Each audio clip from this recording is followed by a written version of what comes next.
Good evening. Welcome back to the stream and the channel. I am, of course, your host, Roganautica. Thanks for bearing with the intermittence and messiness of the stream. Sorry I missed a day. I'm gonna try to come in. It's 10 after midnight East Coast time. I'm gonna try to hit that mark, midnight East Coast time. If you guys have been here, you know I've been saying that, but no, really, I really mean it. I really mean it. I don't know what I smeared over. Desktop. If you've been here, you also know I turn off the monetization for running ads while I do this live because that's obnoxious to let monetization's random insertion of ads interfere with the live reading. But please contribute to the PayPal if you remember to do so. I should ask you guys for money more often. I frankly forget. Nice to see you. Thanks for being here. Did I mention that my name is Rogan?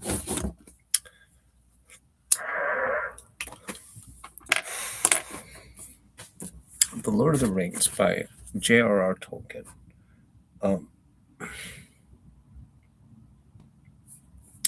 I started to read, because it was yesterday. I decided there was too much of a spirit of drunken revelry and ribaldry and tomfoolery in the trailer, and decided to not do it. I'm sorry. And hopefully, I may have a little bit of trouble with being too tired from the day job to do this every night.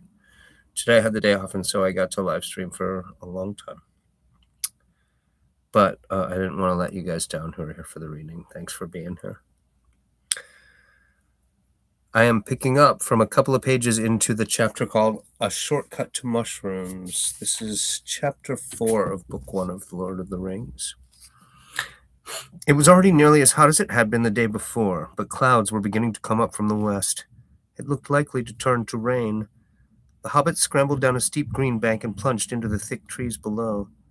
Their course had been chosen to leave Woodhall to their left and cut slanting through the woods that clustered along the eastern side of the hills until they reached the flats beyond. Then they could make straight for the ferry over country that was open except for a few ditches and fences. Frodo reckoned they had 18 miles to go in a straight line. Hey, John Holmes, how are you? I'm all right. I'm a little tired. I've been overdoing it a little. He soon found that the thicket was closer and more tangled than it had appeared. There were no paths in the undergrowth, and they did not get on very fast. When they had struggled to the bottom of the bank, they found a stream running down from the hills behind in a deeply dug bed with steep, slippery sides overhung with brambles. Most inconveniently, it cut across the line they had chosen. They could not jump over it, nor indeed get across it at all without getting wet, scratched, and muddy. They halted, wondering what to do.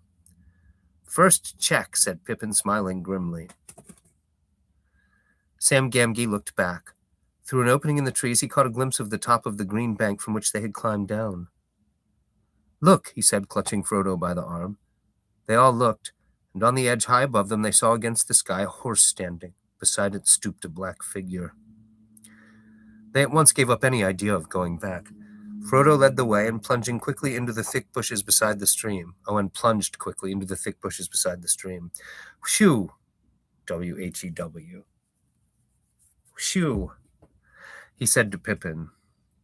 "We were both right. The shortcut has gone crooked already, but we got under cover only just in time. You've got sharp ears, Sam. Can you hear anything coming?" They stood still. "You don't need to dig in the ramen noodles, Zoe. You can just lay down on the... I don't know why you want to lay there, but... Let me move this out of your way. Poor Zoe. I'm always yelling at her. Yes, Zoe. I'm always yelling at you, huh? I need to learn not to do that, huh, buddy? Actually, let me put this over here. Knock some other shit over. All right, you good now? Just let me put that away. Am I good? Is my question. Are we all good? Go.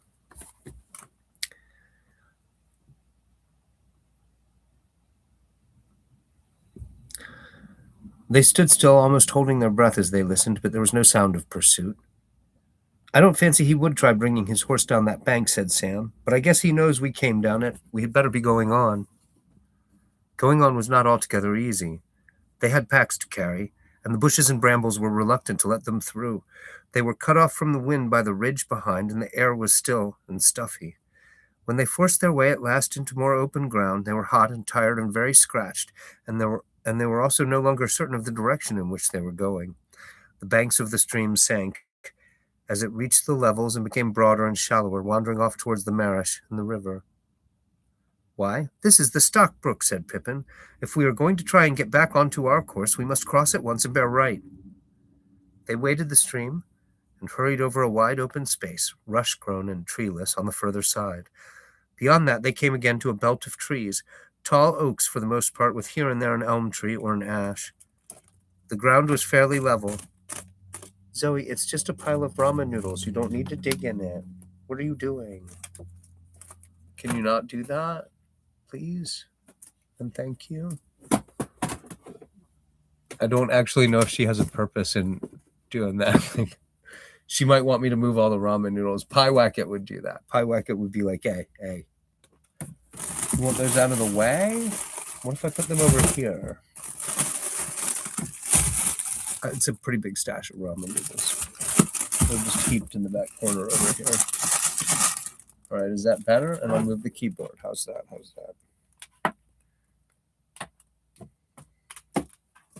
Put that down there. You don't seem that interested. But now there's ramen noodles everywhere. But in that, oh, she is. She does want to curl up in that corner. Okay, cool. There you go, Zoe. There you go, buddy. You can curl up back there. Yes, behind a little wall of ramen. Yes, there you go. All right. I love you too, Zoe.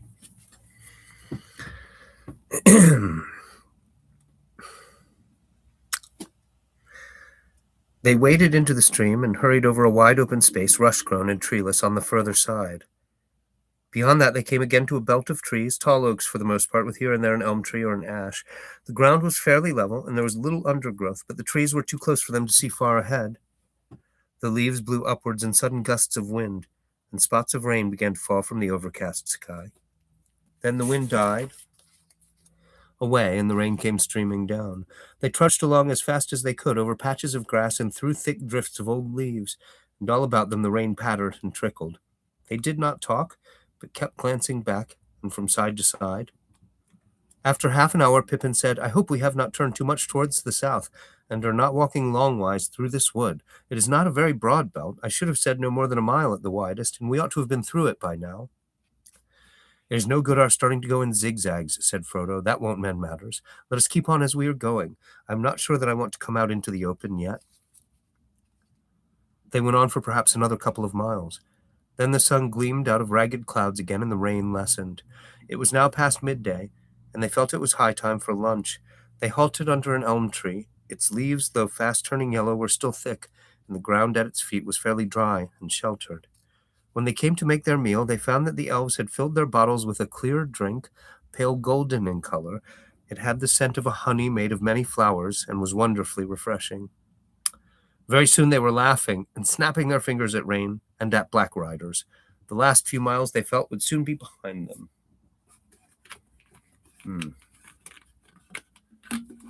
Elves drink the good stuff on the road, I guess. Frodo propped his back against the tree trunk and closed his eyes. Sam and Pippin sat near, and they began to hum, and then to sing softly, Ho, ho, ho, to the bottle I go, to heal my heart and drown my woe. Rain may fall and wind may blow, and many miles be still to go, but under a tall tree I will lie, and let the clouds go sailing by. Ho, ho, ho, they began again louder. They stopped short suddenly. Frodo sprang to his feet. A long-drawn wail came down the wind like the cry of some evil and lonely creature. It rose and fell and ended on a high piercing note. Even as they sat and stood as if suddenly frozen, it was answered by another cry, fainter and further off, but no less chilling to the blood. Then there was a silence, broken only by the sound of the wind in the leaves. "And what do you think that was?" Pippin asked at last, trying to speak lightly, but quavering a little. "If it was a bird, it was one that I never heard in the Shire before." "It was not bird or beast," said Frodo. "It was a call or a signal. There were words in that cry, though I could not catch them. But no hobbit has such a voice." No more was said about it. They were all thinking of the riders, but no one spoke of them. They were now reluctant either to stay or go on, but sooner or later they had got to get across the open country to the ferry, and it was best to go sooner and in daylight. In a few moments they had shouldered their packs again and were off. Before long the wood came to a sudden end. Wide grasslands stretched before them. They now saw that they had in fact turned too much to the south. Away over the flats they could glimpse the low hill of Bucklebury across the river, but it was now to their left. Creeping cautiously out from the edge of the trees, they set off across the open as quickly as they could. At first they felt afraid, away from the shelter of the wood. Far back behind them stood the high place where they had breakfasted. Frodo half expected to see the small distant figure of a horseman on escaping from the breaking clouds as it sank towards the hills they had left. Oh, I skipped a line. Hold on. Frodo half expected to see the small distant figure of a horseman on the ridge dark against the sky, but there was no sign of one. The sun had left, was now shining brightly. No, my God, I'm doing it again. The sun escaping from the breaking clouds as it sank towards the hills they had left was now shining brightly again. Their fear left them, though they still felt uneasy. But the land became steadily more tame and well-ordered. Soon they came into well-tended fields and meadows. There were hedges and gates and dikes for drainage. Everything seemed quiet and peaceful, just an ordinary corner of the Shire. Their spirits rose with every step. The line of the river grew nearer, and the black riders began to seem like phantoms of the woods now left far behind. They passed along the edge of a huge turnip field and came to a stout gate. Beyond it, a rutted lane ran between low, well-laid hedges towards a distant clump of trees. Pippin stopped. "I know these fields and this gate," he said. "This is Bamfurlong, old Farmer Maggot's land. That's his farm away there in the trees." "One trouble after another," said Frodo, looking nearly as much alarmed as if Pippin had declared the lane was the slot leading to a dragon's den. The others looked at him in surprise. "What's wrong with old Maggot?" asked Pippin. "He's a good friend to all the Brandybucks. Of course, he's a terror to trespassers and keeps ferocious dogs, but after all, folk down here are near the border and have to be more on their guard." "I know," said Frodo, "but all the same," he added with a shamefaced laugh, "I am terrified of him and his dogs. I have avoided his farm for years and years. He caught me several times trespassing after mushrooms when I was a youngster at Brandy Hall. On the last occasion he beat me and then took me and showed me to his dogs. 'See, lads,' he said, 'next time this young varmint sets foot on my land, you can eat him. Now see him off.' They chased me all the way to the ferry. I have never got over the fright, though I dare say the beasts knew their business and would not really have touched me." Pippin laughed. "Well, it's time you made it up, especially if you are coming back to live in Buckland. Old Maggot is really a stout fellow, if you leave his mushrooms alone.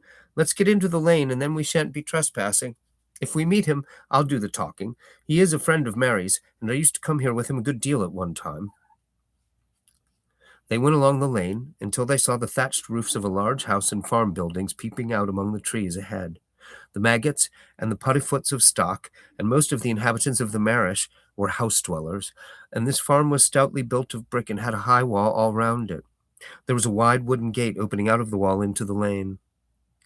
Suddenly, as they drew nearer, a terrific baying and barking broke out, and a loud voice was heard shouting, "Grip! Fang! Wolf! Come on, lads!" Frodo and Sam stopped dead, but Pippin walked on a few paces.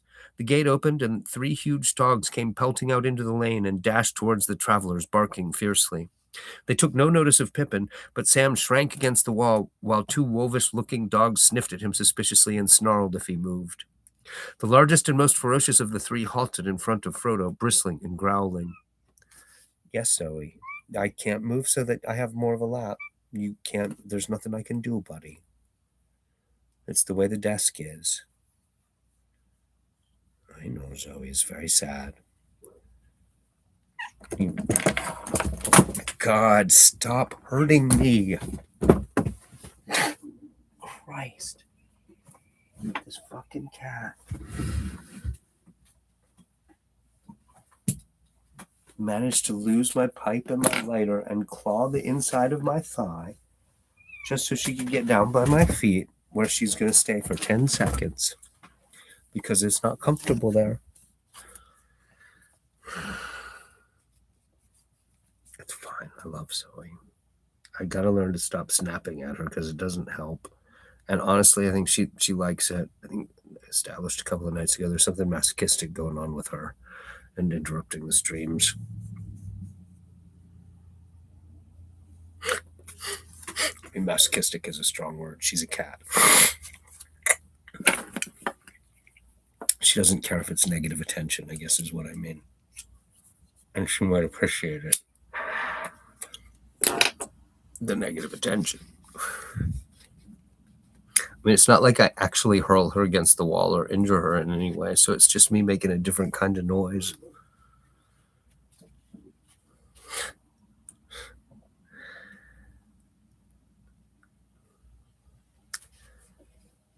The largest and most ferocious of the three dogs halted in front of Frodo, bristling and growling.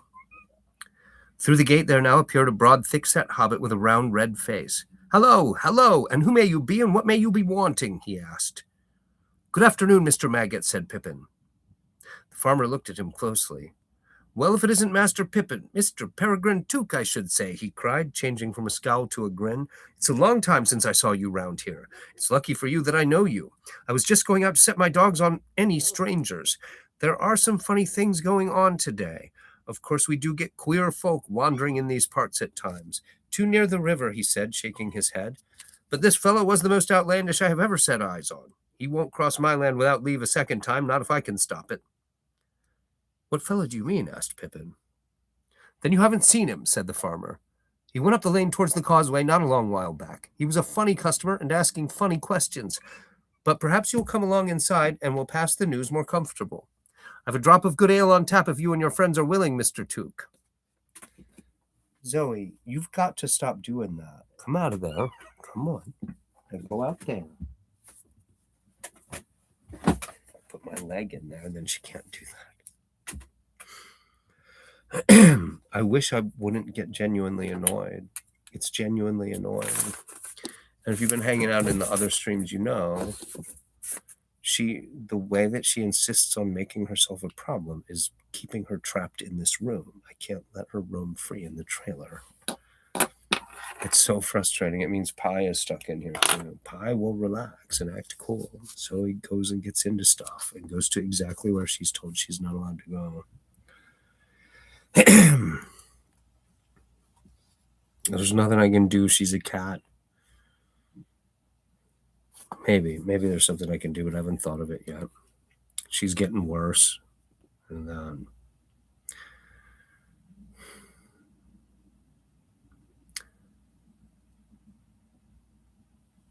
it seemed plain that the farmer would tell them more if allowed to do it in his own time and fashion, so they all accepted the invitation. "What about the dogs?" asked Frodo anxiously. The farmer laughed. "They won't harm you, not unless I tell them to. Here, Grip, Fang, heel," he cried. "Heel, Wolf." You've got to stop doing that. You've got to stop doing that. Stop, Zoe.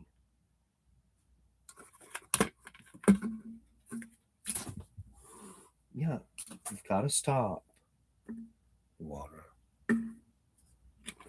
She just tried to hurl herself into my lap where there isn't room for her to be on my lap 3 times in a row and just was clawing up my leg the whole time. I really don't know what to do about this behavior from her. Zoe, be good. Stop being bad.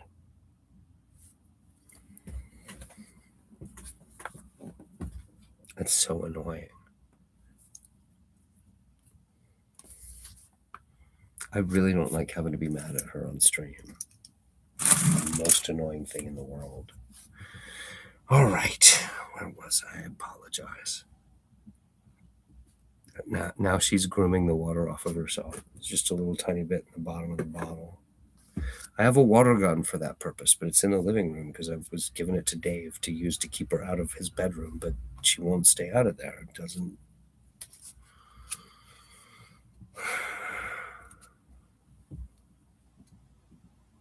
She just tried to jump into my lap 3 times, like claws out. I don't know what she's thinking. It's so frustrating. It really is. They don't have to be locked in this room, except that she does this. Anything that she's not allowed to do, anywhere that she's not allowed to go. The other cat doesn't do it. Pyewacket doesn't do it. Only Zoe does it. All right. Sorry.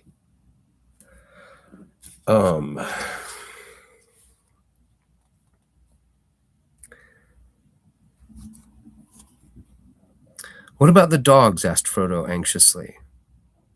The farmer laughed. They won't harm you, not unless I tell them to. Here, grip, fang, heel, he cried. Heel, wolf. To the relief of Frodo and Sam, the dogs walked away and let them go free. Pippin introduced the other two to the farmer. Mr. Frodo Baggins, he said. You may not remember him, but he used to live at Brandy Hall. At the name Baggins, the farmer started and gave Frodo a sharp glance. For a moment, Frodo thought that the memory of stolen mushrooms had been aroused and that the dogs would be told to see him off, but Farmer Maggot took him by the arm. Well, if that isn't queerer than ever, he exclaimed. Mr. Baggins, is it? Come inside. We must have a talk. They went into the farmer's kitchen and sat by the wide fireplace. That's enough time for me to pick up Zoe and soothe her.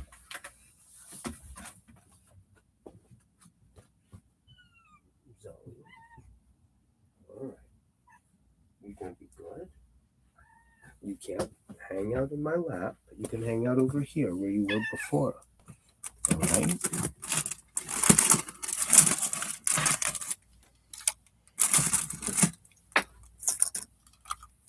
All right, you can hang out back there. I wish you guys could see what the problematic area is.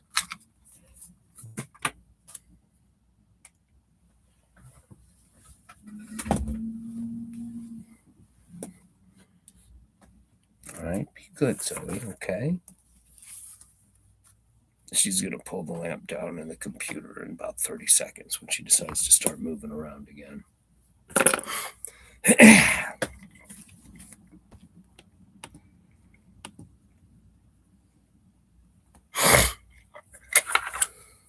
Hold on.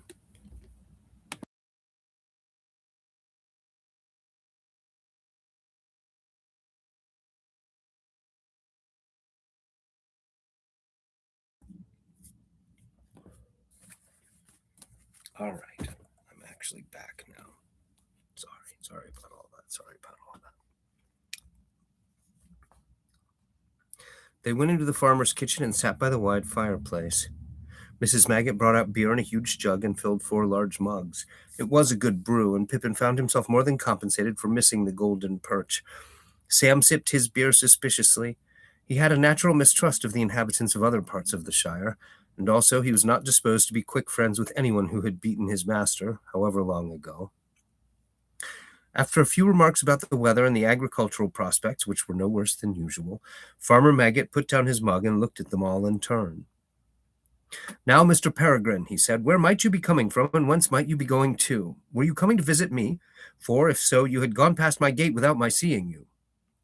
Well, no, answered Pippin. To tell you the truth, since you have guessed it, we got into that lane from the other end.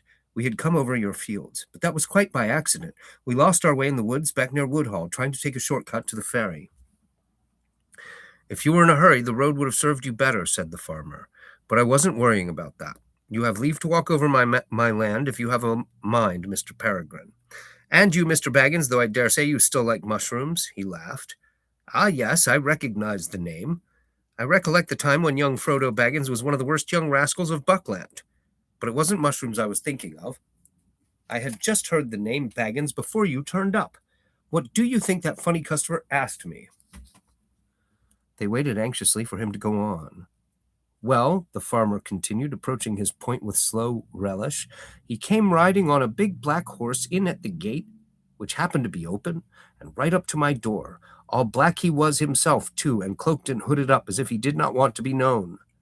Now, what in the Shire can he want, I thought to myself. We don't see many of the big folk over the border, and anyway, I had never heard of any like this black fellow. Good day to you, I says, going out to him. This lane don't lead anywhere, and wherever you may be going, your quickest way will be back to the road. I didn't like the looks of him. and when Grip came out, he took one sniff and let out a yelp as if he had been stung. He put down his tail and bolted off howling. The blackfellow sat quite still. I come from yonder, he said, slow and stiff-like, pointing back west over my fields, if you please. Have you seen Baggins? He asked in a queer voice and bent down towards me. I could not see any face, for his hood fell down so low, and I felt a sort of shiver down my back. But I did not see why he should come riding over my land so bold. Be off, I said. There are no Bagginses here. You're in the wrong part of the shire. You had better go back west to Hobbiton. No, Zoe. Come this way.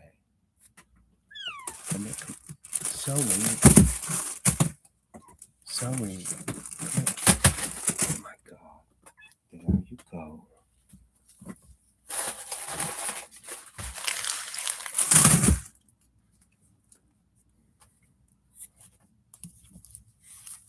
I don't even want to joke about it anymore. It's just, I wish she would be okay.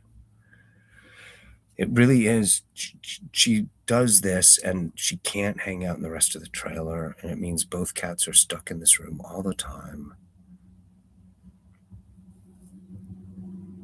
And I can't think of a way to convince her to not act like this. Like, you can't drug a cat into not acting spazzy.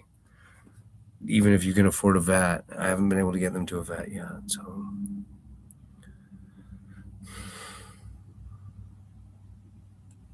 All I could think was drugs. It's the only thing I could think. Yelling at her doesn't work. You can't beat them. You can only scold them, really. I threw water on her. It's just mean. Like, well, I need the water gun. I need to go get the water gun out of the living room. I don't like it. I wish she would stop being such a problem. Sorry, this is the stream about me complaining about Zoe interrupting the streams. She's doing it more and more every stream. I don't know if you guys have been here. It is a little bit of an issue.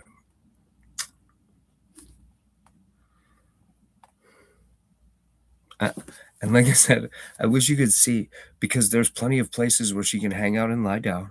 She just only wants to be in the place where she can't. Like, I'm edged up against the desk. There's no lap. She wants to get in my lap. She wants to get on the keyboard. She wants to be over here and then come across the keyboard onto my lap. That's what she keeps trying to do.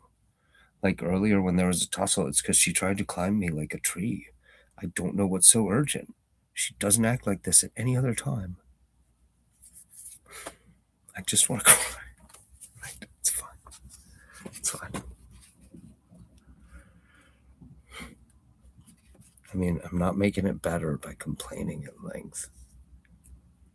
I don't know. Maybe I think I'll think of some way to make it stop. Make her stop.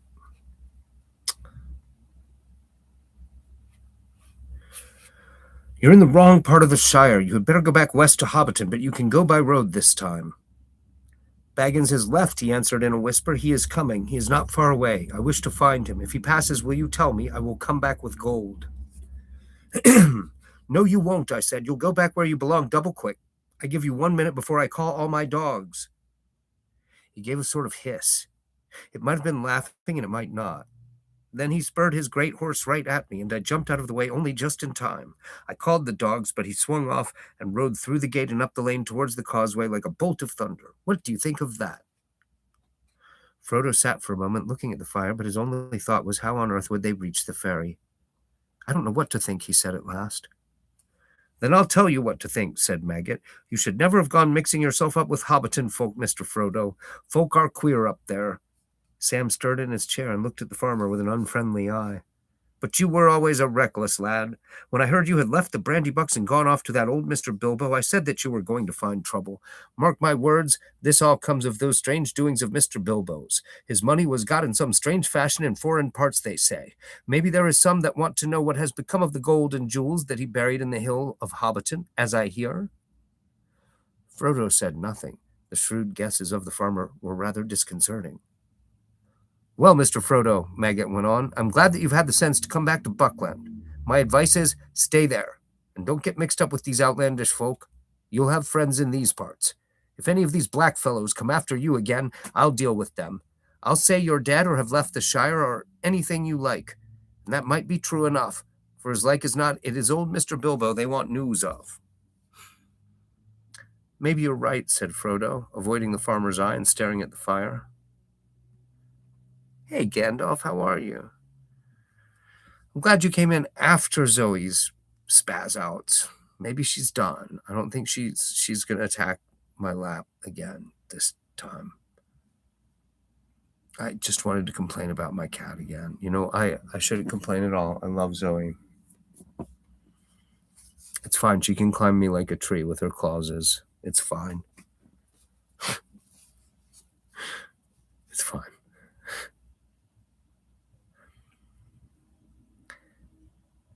My advice is stay there.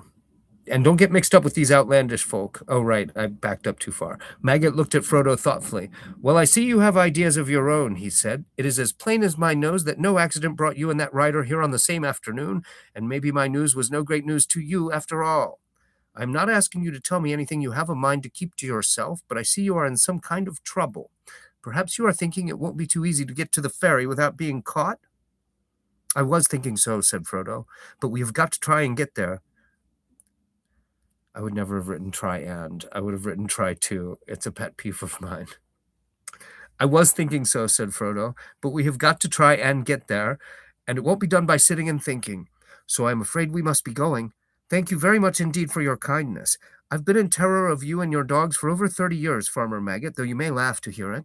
It's a pity, for I've missed a good friend. And now I'm sorry to leave so soon, but I'll come back perhaps one day, if I get a chance. You'll be welcome when you come, said Maggot, but now I've a notion. It's near sundown already, and we are going to have our supper, for we mostly go to bed soon after the sun. If you and Mr. Peregrine and all could stay and have a... He didn't want to name Sam. If you and Mr. Peregrine and all could stay and have a bite with us, we would be pleased. And so should we, said Frodo, but we must be going at once, I'm afraid. Even now it will be dark before we can reach the ferry. Ah, but wait a minute. I was going to say, after a bit of supper, I'll get out a small wagon and I'll drive you all to the ferry. That will save you a good step, and it might also save you trouble of another sort. Frodo now accepted the invitation gratefully, to the relief of Pippin and Sam. The sun was already behind the western hills, and the light was failing. 2 of Maggot's sons and his 3 daughters came in, and a generous supper was laid on the large table. The kitchen was lit with candles, and the fire was mended. Mrs. Maggot bustled in and out. 1 or 2 other hobbits belonging to the farm household came in. In a short while 14 sat down to eat. There was beer in plenty, and a mighty dish of mushrooms and bacon, besides much other solid farmhouse fare. The dogs lay by the fire and gnawed rinds and cracked bones. When they had finished, the farmer and his sons went out with a lantern and got the wagon ready. It was dark in the yard when the guests came out. They threw their packs on board and climbed in. The farmer sat in the driving seat and whipped up his 2 stout ponies. His wife stood in the light of the open door. You be careful of yourself, Mag called. Don't go arguing with any foreigners, and come straight back. There was now no breath of wind stirring. The night was still and quiet, and a chill was in the air. They went without lights and took it slowly. After a mile or 2, the lane came to an end, a deep dike and up onto the high-banked causeway. Maggoty got down and took a good look in the still air. Thin strands of river mist were hanging above the dikes and crawling over the fields. It's going to be, said Maggot, but I'll not light my lanterns. So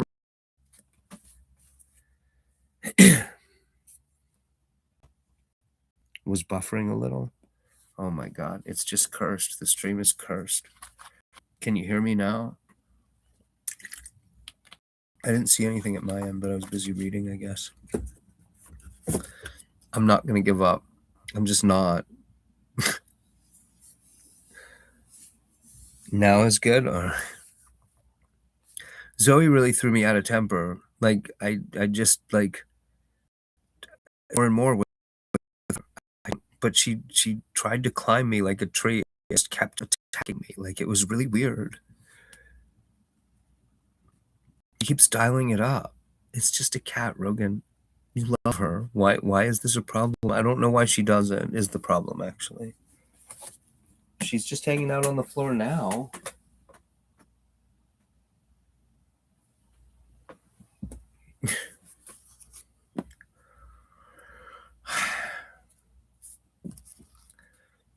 I have to not get mad at her on stream at all, ever. I mean,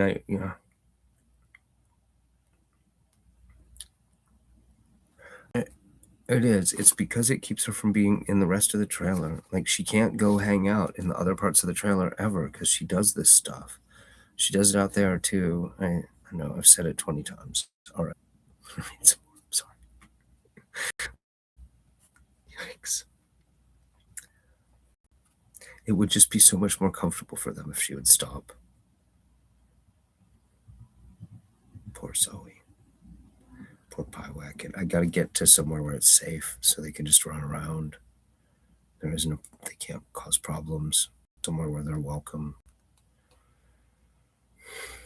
I mean, that is the real problem. Zoe doesn't want to be stuck in this room either.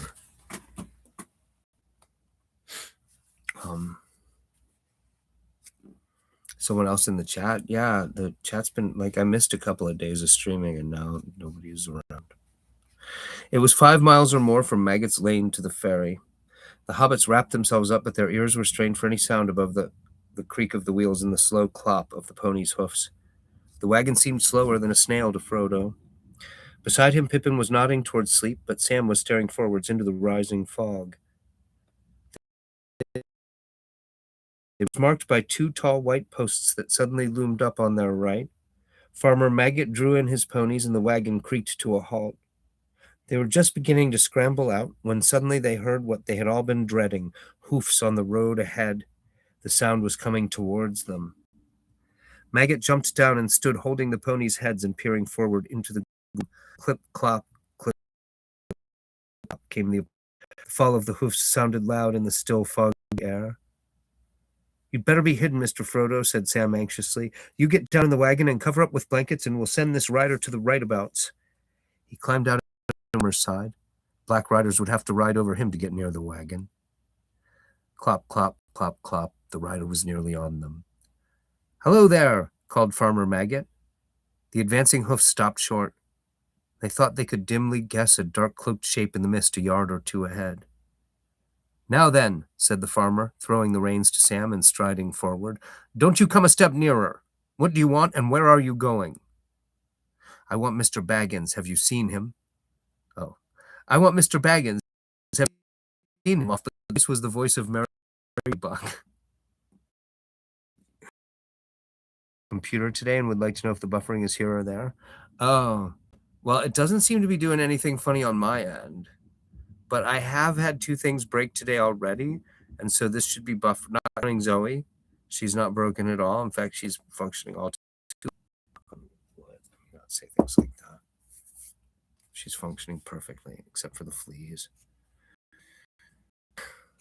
But it seems to be fine at my end.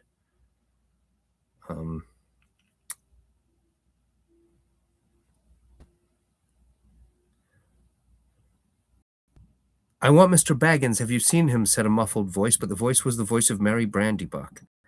The lantern was uncovered, and its light fell on the astonished face of the farmer. Mr. Merry, he cried. Yes, of course. Who did you think it was? Said Merry, coming forward. As he came out of the mist and their fears subsided, he seemed suddenly to diminish to ordinary hobbit size. He was riding a pony, and a scarf was swathed round his neck and over his chin to keep out the fog. Tolkien loves that trick. Like oh no, it's not the scary guy you thought it was. He does it with Gandalf later, too. He does it at least twice more in the trilogy. And I think both the other times it's Gandalf. Frodo sprang out of the wagon to greet him. So there you are at last, said Merry. I was beginning to wonder if you would turn up all today. I was just going back to supper. It grew foggy. I came across and rode up towards Stock to see if you had fallen in any dishes. But I'm blessed if I know which way you have come. Where did you find them, Mr. Maggot? In your duck pond? No, I caught him trespassing, said the farmer, and nearly set my dogs on him, but they'll tell you all the story, I've no doubt. Now, if you'll excuse me, Mr. Merry and Mr. Frodo and all. Let me guess, it's Zoe again. Is it? Is she over here still?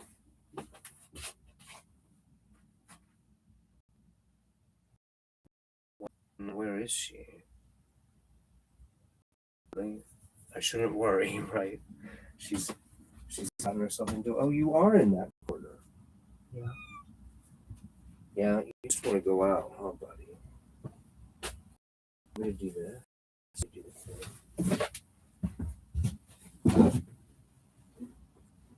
Get your paws up. There you go.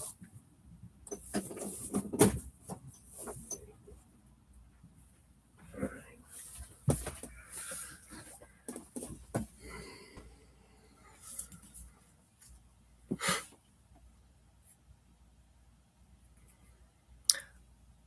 Now, if you'll excuse me, Mr. Merry and Mr. Frodo and all, I'd best be turning for home. Mrs. Maggot will be worrying with the night getting thick. He backed the wagon into the lane and turned it. Well, good night to you all, he said. It's been a queer day and no mistake, but all's well as ends well, though perhaps we should not say that until we reach our own doors. Yeah. I'll not deny that I'll be glad now when I do. He lit his lanterns and got up. Suddenly he produced a large basket from under the seat.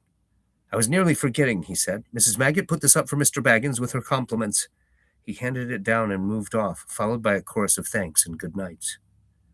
They watched the pale rings of light round his lanterns as they dwindled into the foggy night. Suddenly Frodo laughed. From the covered basket he held, the scent of mushrooms was rising. I feel... I can't feel like this during a stream.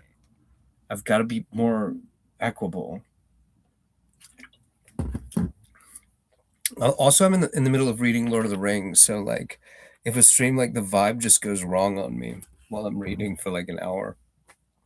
I mean, I guess the only thing I could do is like re-record it later. Like, I have to leave it up because people will be catching up. I can't just like skip one. I mean, I could. People would notice. I wonder how long it would take someone to notice. You would notice, Gandalf.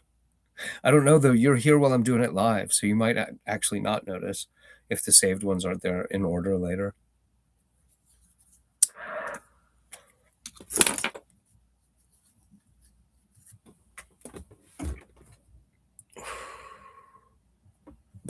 There wasn't any buffering at the other two lives you were at tonight. Yeah, this machine is doing that sometimes, and I don't know why. Yeah, I don't know if there's anything I can do about it. I mean, maybe if I close these other windows. It's not much that's open, though. There's like one window with the video on pause.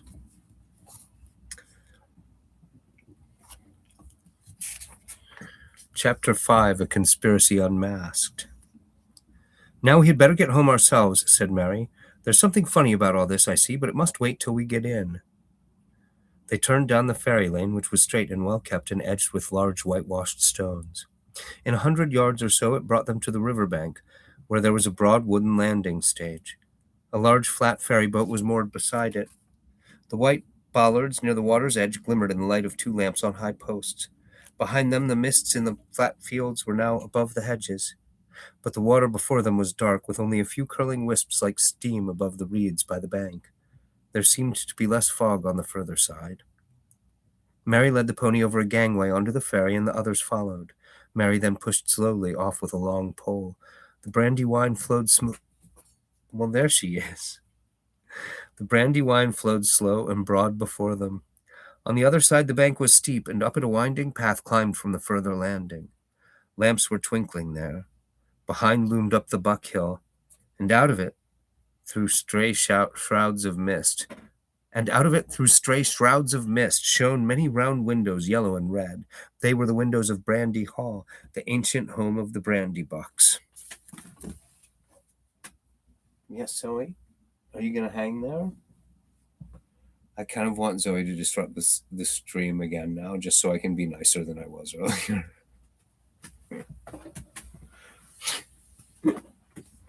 Why? Because I'm out of control.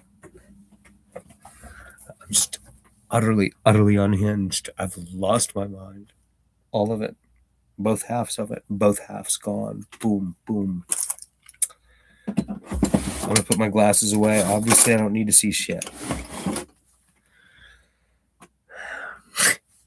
I'm sorry, I'm swearing in the Tolkien reading streams. Oh my God. I mean, I did start re-recording the Lovecraft streams, but that's kind of, they weren't like, they weren't formatted right. I just was reading the early Lovecraft stuff at random, just on different late night streams that are now privated. So, well, they're paywalled. If you guys want to pay for the old stuff, you can pay for the old stuff. All two of you, Gandalf and John Holmes, or somebody else who's hanging out quietly. Nice. I'm glad you're here. Not to belittle your presence, second person. It's you, Turbo Christ. What's up, man? How are you? It's good to see you. I'm glad you guys are here.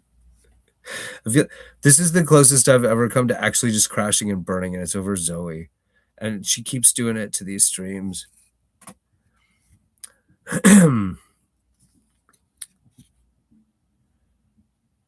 Right. We're about to go and launch into the description of Brandy Hall.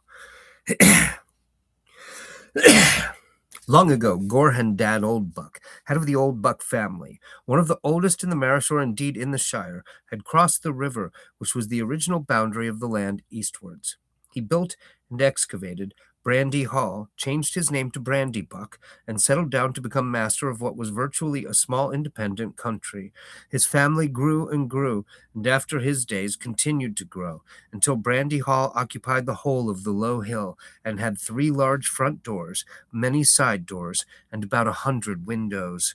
The Brandybucks and their numerous dependents then began to burrow and later to build all round about.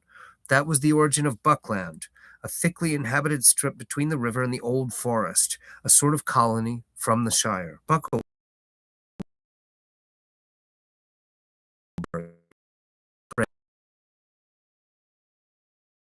Hall. And the authority of the master of the hall, as the head of the Brandybuck family was called, was still acknowledged by the farmers between Stock and Rushy. But most of the folk of the old Shire regarded the Bucklanders as peculiar, half foreigners, as it were, though, as a matter of fact, they were not very different from the other hobbits of the Four Farthings, except in one point: they were fond of boats, and some of them could swim.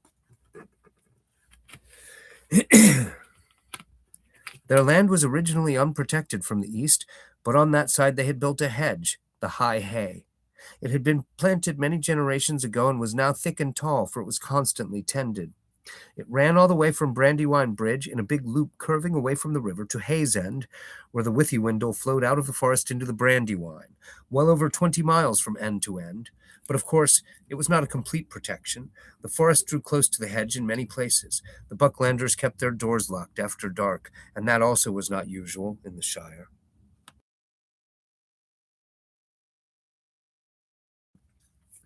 The ferryboat moved slowly across the water. The Buckland shore drew nearer. Sam was the only member of the party who had not been over the river before. He had a strange feeling as the slow, gurgling stream slipped by. His old life lay behind in the mists. Dark adventure lay in front.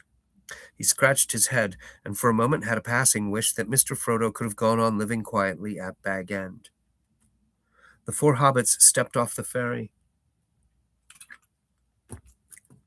Merry was tying it up, and Pippin was already leading the pony up the path when Sam, who had been looking back as if to take farewell of the Shire, said in a hoarse whisper, "Look back, Mr. Frodo.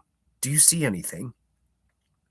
On the far stage, under the distant lamps, they could just make out a figure. It looked like a dark black bundle left behind. But as they looked, it seemed to move and sway this way and that, as if searching the ground. It then crawled, or went crouching, back into the gloom beyond the lamps. "What in the Shire is that?" exclaimed Merry. "Something that is following us," said Frodo, "but don't ask any more now. Let's get away at once."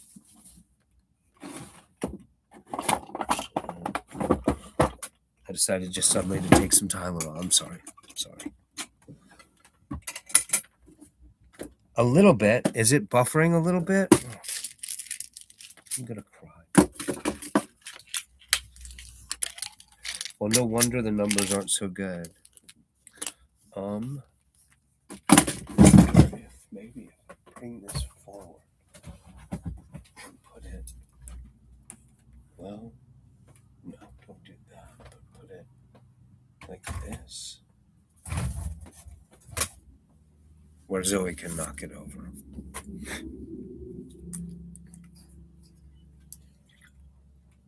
It is Zoe's behind it now, actually, the Wi-Fi box. It's fine.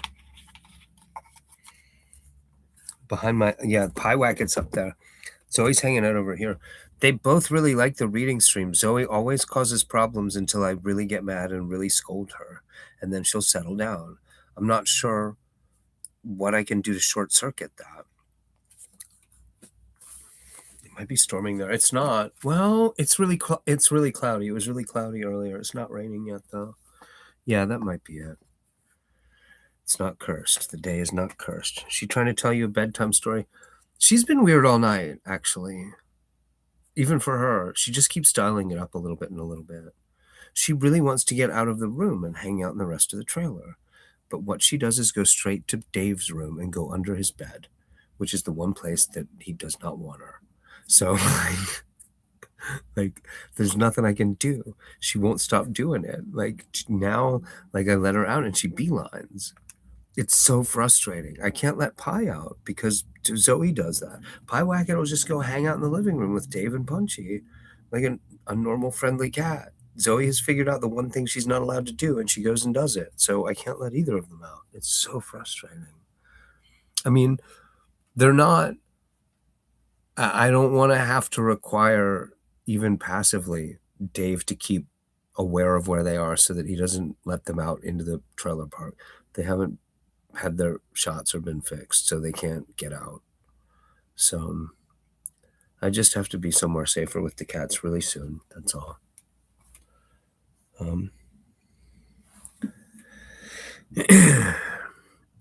Yeah, it was really stormy yesterday, Gandalf. We're basically right by the college, by USM, so, but really big storms hit here, and there have been tornadoes in town sometimes too. It's a little weird that this trailer park has not been hit, actually, knock wood, but these trailers have been here for a long time. Like, I first knew somebody who lived in these trailers in the early 90s. I think it was Dave, but it was a different trailer then. Like, he moved away and then moved back.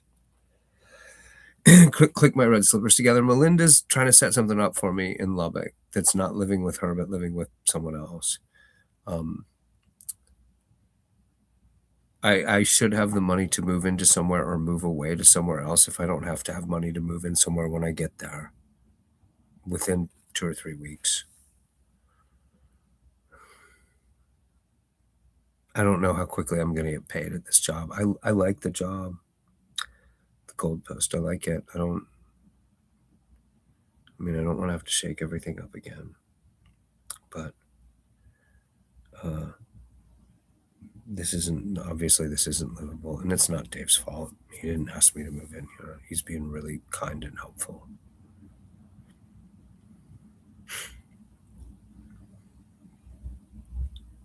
Right. The ferry boat, I'm going to back up.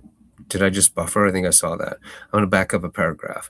The ferry boat moved slowly across the water. The Buckland shore drew nearer. Sam was the only member of the party who had not been over the river before. He had a strange feeling as the slow, gurgling stream slipped by. His old life lay behind in the mists. Dark adventure lay in front. He scratched his head, and for a moment had a passing wish that Mr. Frodo could have gone on living quietly at Bag End. The 4 hobbits stepped off the ferry. Merry was tying it up, and Pippin was already leading the pony up the path when Sam, who had been looking back as if to take farewell of the Shire, said in a hoarse whisper, "Look back, Mr. Frodo. Do you see anything?" On the far stage, under the distant lamps, they could just make out a figure. It looked like a dark black bundle left behind. But as they looked, it seemed to move and sway this way and that, as if searching the ground. It then crawled, or went crouching, back into the gloom beyond the lamps. "What in the Shire is that?" exclaimed Merry. "Something that is following us," said Frodo, "but don't ask any more now. Let's get away at once." They hurried up the path to the top of the bank, but when they looked back, the far shore was shrouded in mist and nothing could be seen. "Thank goodness you don't keep any boats on the west bank," said Frodo. "Can horses cross the river?" "They can go 10 miles north to Brandywine Bridge, or they might swim," answered Merry, "though I never heard of any horse swimming the Brandywine. But what have horses to do with it?" "I'll tell you later. Let's get indoors and then we can talk." "All right. You and Pippin know your way, so I'll just ride and tell Fatty Bulger that you are coming. Oh, ride on and tell Fatty Bulger that you are coming. We'll see about supper and things." "We had our supper early with Farmer Maggot," said Frodo, "but we could do with another." "You shall have it. Give me that basket," said Merry, and rode ahead into the darkness. It was some distance from the Brandywine to Frodo's new house at Crick Hollow. They passed Buck Hill and Brandy Hall. They passed Buck Hill and Brandy Hall on their left, and on the outskirts of Bucklebury struck the main road of Buckland that ran south from the bridge. Half a mile northward along this, they came to a lane opening on their right. This they followed for a couple of miles as it climbed up and down into the country. "Hey, Patrick Stanley, how are you?" At last they came to a narrow gate in a thick hedge. Nothing could be seen of the house in the dark. It stood back from the lane in the middle of a wide circle of lawn surrounded by a belt of low trees inside the outer hedge. Frodo had chosen it because it stood in an out-of-the-way corner of the country, and there were no other dwellings close by. You could get in and out without being noticed. It had been built a long while before by the Brandybucks for the use of guests or members of the family that wished to escape from the crowded life of Brandy Hall for a time. It was an old-fashioned countrified house, as much like a hobbit hole as possible. It was long and low, with no upper story, and it had a roof of turf, round windows, and a large round door.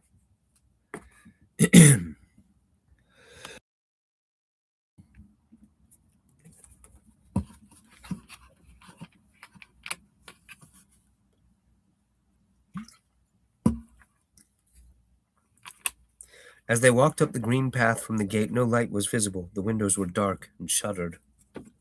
Frodo knocked on the door, and Fatty Balger opened it. A friendly light streamed out. They slipped in quickly and shut themselves and the light inside. They were in a wide hall with doors on either side. In front of them a passage ran back down the middle of the house.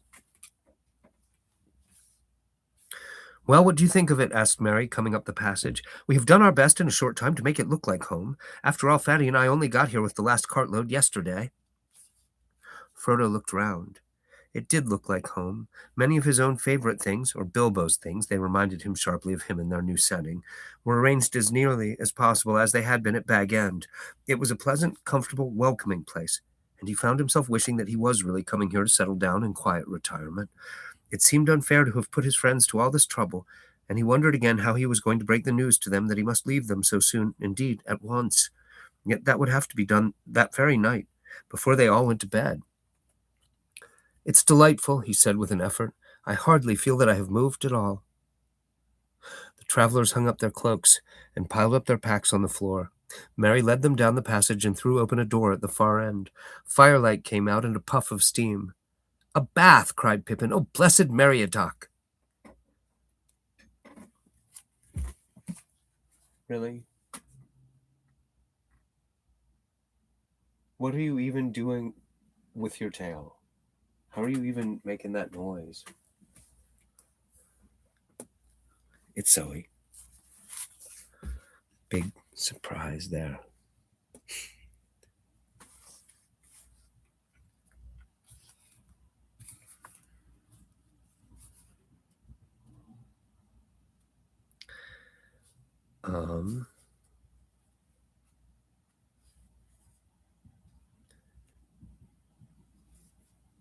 "Which order shall we go in?" said Frodo. "Eldest first or quickest first? You'll be last either way, Master Peregrine." "Trust me to arrange things better than that," said Merry. "We can't begin life at Crick Hollow with a quarrel over baths. In that room there are 3 tubs and a copper full of boiling water. There are also towels, mats, and soap. Get inside and be quick." Merry and Fatty went into the kitchen on the other side of the passage and busied themselves with the final preparations for a late supper. Snatches of competing songs came from the bathroom, mixed with the sound of splashing and wallowing. The voice of Pippin was suddenly lifted up above the others in one of Bilbo's favorite bath songs. "Sing hey for the bath at close of day that washes the weary mud away. Alone is he that will not sing. O water hot is a noble thing. O sweet is the sound of falling rain and the brook that leaps from hill to plain." God, I hate his poetry sometimes. "But better than rain or rippling streams is water hot that smokes and steams. Oh, water cold we may pour at need down a thirsty throat and be glad indeed. But better is beer if drink we lack, and water hot poured down the back. Oh, water is fair that leaps on high, and a fountain white beneath the sky. But never did fountain sound so sweet as splashing hot water with my feet." That's rough. It's just rough. I apologize. Gandalf, I'm not going to take it down. It'll be available. Yeah. No. No, if I re-record it, because like I think the whole performance went badly and Zoe's interruptions bug me, like I'm gonna do it later. Like I'll leave this one up for now, and then I'll figure out what part of the book I read during it, and I'll re-record it then. It's kind of, I mean, it's built in that there's some, some of the actual narrative here, the cats and such. There's a terrific splash and a shout of woe from Frodo. It appeared that a lot of Pippin's bath had imitated a fountain and leaped on high. Thanks, Gandalf. I'll see you in the next one. Merry went to the door. What about supper and beer in the throat? He called. Frodo came out drying his hair. There's so much water in the air that I'm coming into the kitchen to finish, he said. Locks, said Merry, looking in, the stone floor swimming. You want to mop all that up before you get anything to eat, Peregrine, he said. Hurry up or we shan't wait for you.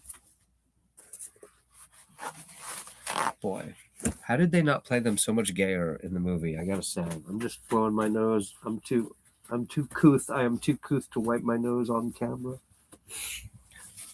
I'm snotty and allergiesy. Oh, at least till tomorrow night. No, it'll be up. We're not going back.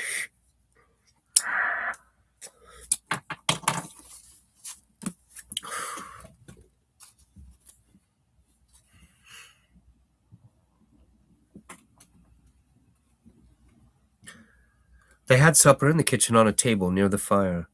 I suppose you three won't want mushrooms again, said Fredegar without much hope. Yes, we shall, cried Pippin. They're mine, said Frodo, given to me by Mrs. Maggot, a queen among farmers' wives. Take your greedy hands away and I'll serve them.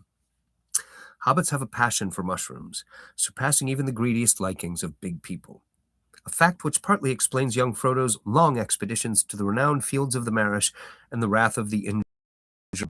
On this occasion there was plenty for all, even according to Hobbit standards, and many other things to follow, and when they had finished, even Fatty Balger heaved a sigh of content. They pushed back the table and drew chairs round the fire. We'll clear up later, said Merry. Now tell me all about it. I guess that you have been having adventures, which was not quite fair without me. I want a full account, and most of all, I want to know what was the matter with old Maggot and why he spoke to me like that. He sounded almost as if he was scared, if that is possible. We have all been, said Pip after a pause in which Frodo stared at the fire and did not speak. You would have been too if you had been chased for 2 days by black riders. And what are they? Black figures riding on black horses, answered Pippin. If Frodo won't talk, I will tell you the whole tale from the beginning. He then gave a full account of their journey from the time when they left Hobbiton. Sam gave various supporting nods and exclamations. Frodo remained silent. I should think you were making it all up, said Merry, if I had not seen that black shape on the landing stage and heard the queer sound in Maggot's voice. What do you make of it all, Frodo? Cousin Frodo has been very close, said Pippin, but the time has come for him to open out. So far we have been given nothing more to go on than Farmer Maggot's guess that it has something to do with old Bilbo's treasure.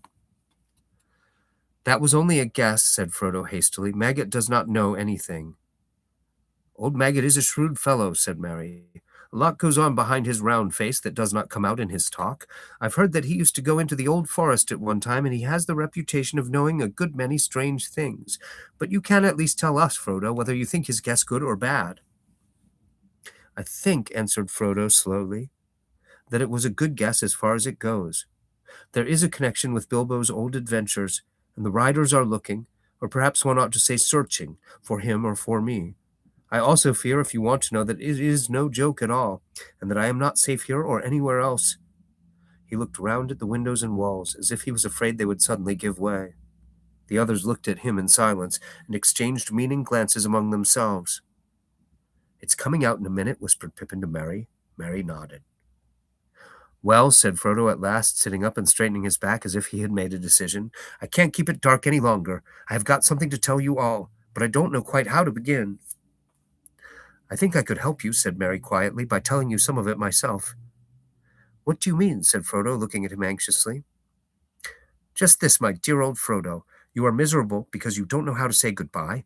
You meant to leave the Shire, of course, but danger has come on you sooner than you expected, and now you are making up your mind to go at once, and you don't want to. We are very sorry for you. Frodo opened his mouth and shut it again. His look of surprise was so comical that they laughed. "Dear old Frodo," said Pippin, "did you really think you had thrown dust in all our eyes? You have not been nearly careful or clever enough for that. You have obviously been planning to go and saying farewell to all your haunts all this year since April. We have constantly heard you muttering, 'Shall I ever look down into that valley again, I wonder,' and things like that, and pretending that you had come to the end of your money, and actually selling your beloved Bag End to those Sackville Bagginses, and all those close talks with Gandalf." "Good heavens," said Frodo. "I thought I had been both careful and clever. I don't know what Gandalf would say. Is all the Shire discussing my departure, then?" "Oh, no," said Merry. "Don't worry about that. The secret won't keep for long, of course, but at present it is, I think, only known to us conspirators. After all, you must remember that we know you well, and are often with you. We can usually guess what you are thinking. I knew Bilbo, too. To tell you the truth, I have been watching you rather closely ever since he left. I thought you would go after him sooner or later. Indeed, I expected you to go sooner, and lately we have been very anxious. We have been terrified that you might give us the slip and go off suddenly, all on your own like he did. Ever since this spring we have kept our eyes open and done a good deal of planning on our own account. You are not going to escape so easily." "But I must go," said Frodo. "It cannot be helped, dear friends. It is wretched for us all, but it is no use your trying to keep me. Since you have guessed so much, please help me and do not hinder me." "You do not understand," said Pippin. "You must go, and therefore we must too. Merry and I are coming with you. Sam is an excellent fellow, and would jump down a dragon's throat to save you if he did not trip over his own feet, but you will need more than one companion in your dangerous adventure." "My dear and most beloved hobbits," said Frodo, deeply moved. "But I could not allow it. I decided that long ago, too. You speak of danger, but you do not understand. This is no treasure hunt, no there and back journey. I am flying from deadly peril into deadly peril." "Of course we understand," said Merry firmly. "That is why we have decided to come. We know the ring is no laughing matter, but we are going to do our best to help you against the enemy." "The ring," said Frodo, now completely amazed. "Yes, the ring," said Merry. "My dear old hobbit, you don't allow for the inquisitiveness of friends. I have known about the existence of the ring for years, before Bilbo went away, in fact, but since he obviously regarded it as a secret, I kept the knowledge in my head until we formed our conspiracy. I did not know Bilbo, of course, as well as I know you. I was too young, and he was also more careful, but he was not careful enough. If you want to know how I first found out, I will tell you." "Go on," said Frodo faintly. "It was the Sackville Bagginses that were his downfall, as you might expect. One day, a year before the party, I happened to be walking along the road when I saw Bilbo ahead. Suddenly, in the distance, the Sackville Bagginses appeared coming towards us. Bilbo slowed down, and then, hey presto, he vanished. I was so startled that I hardly had the wits to hide myself in a more ordinary fashion, but I got through the hedge and walked along the field inside. I was peeping through into the road after the Sackville Bagginses had passed, and was looking straight at Bilbo when he suddenly reappeared. I caught a glint of gold as he put something back in his trouser pocket.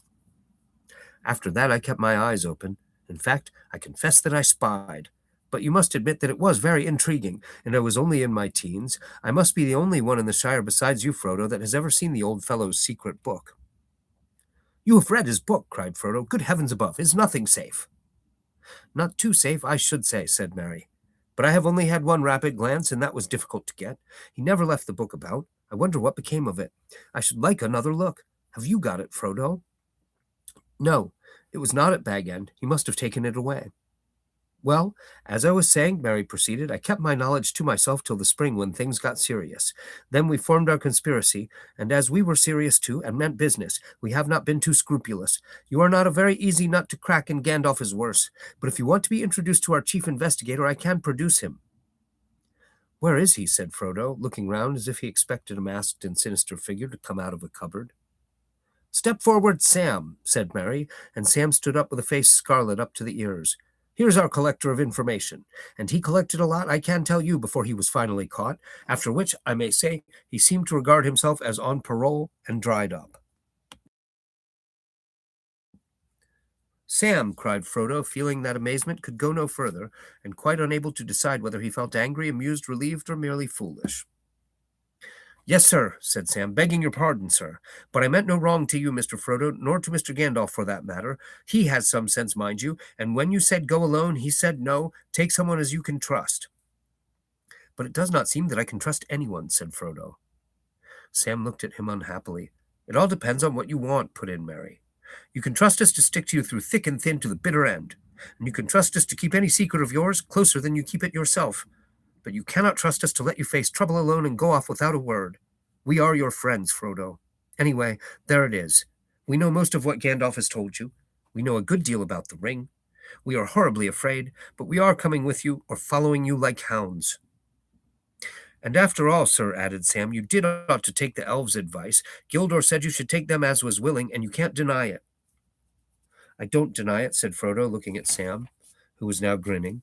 "I don't deny it, but I'll never believe you are sleeping again whether you snore or not. I shall kick you hard to make sure." "You are a set of deceitful scoundrels," he said, turning to the others, "but bless you."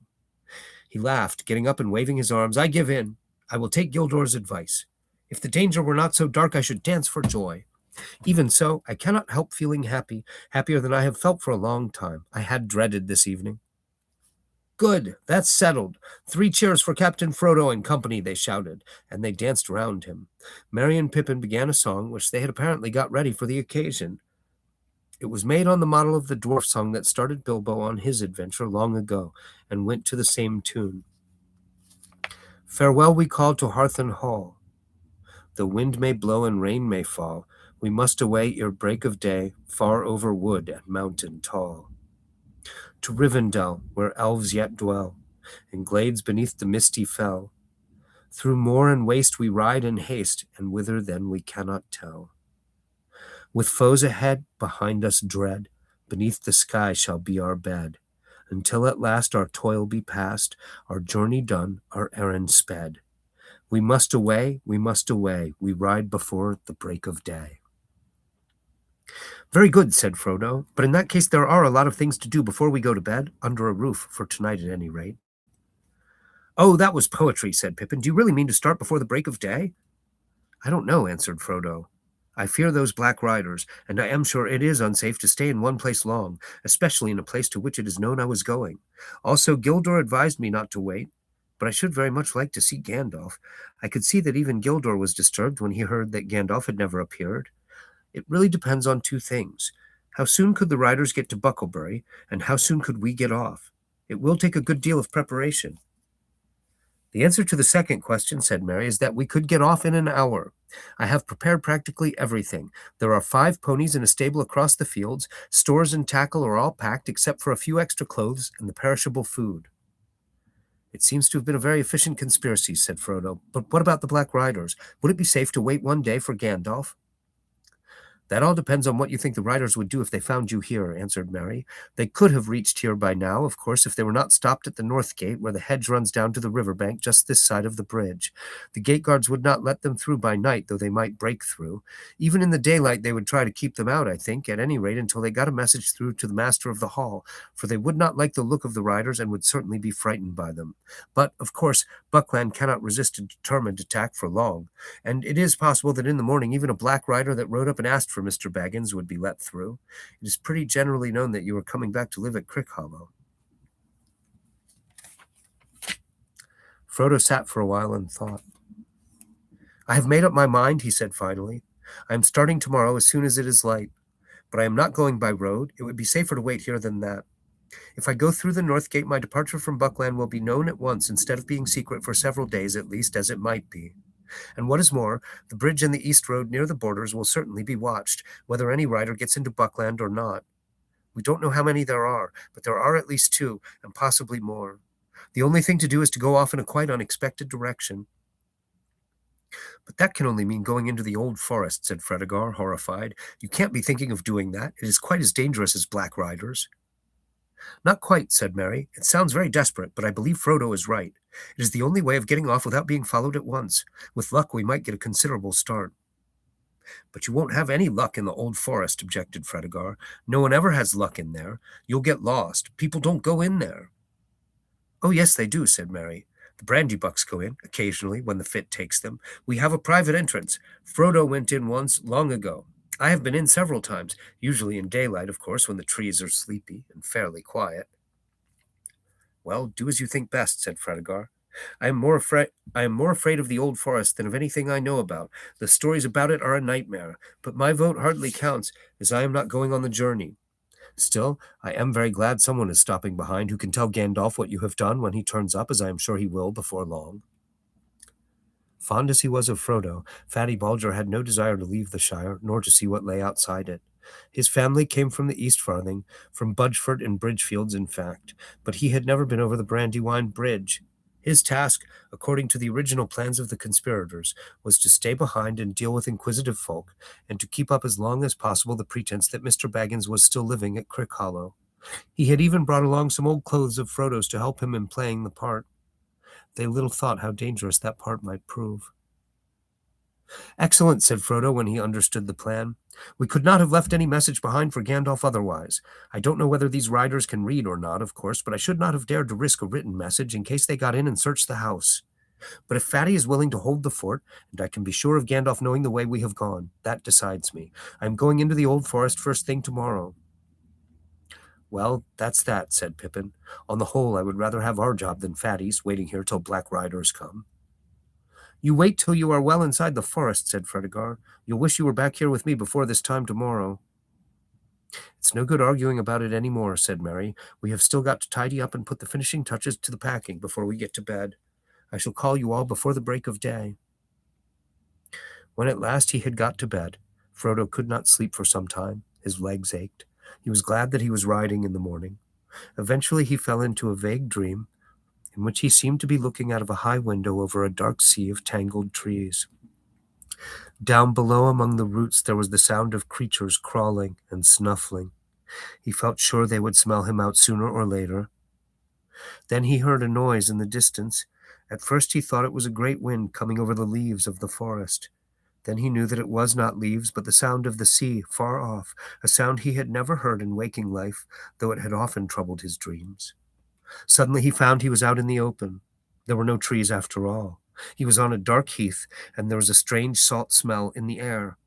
Looking up, he saw before him a tall white tower standing alone on a high ridge. A great desire came over him to climb the tower and see the sea. He started to struggle up the ridge towards the tower, but suddenly a light came in the sky, and there was a noise of thunder.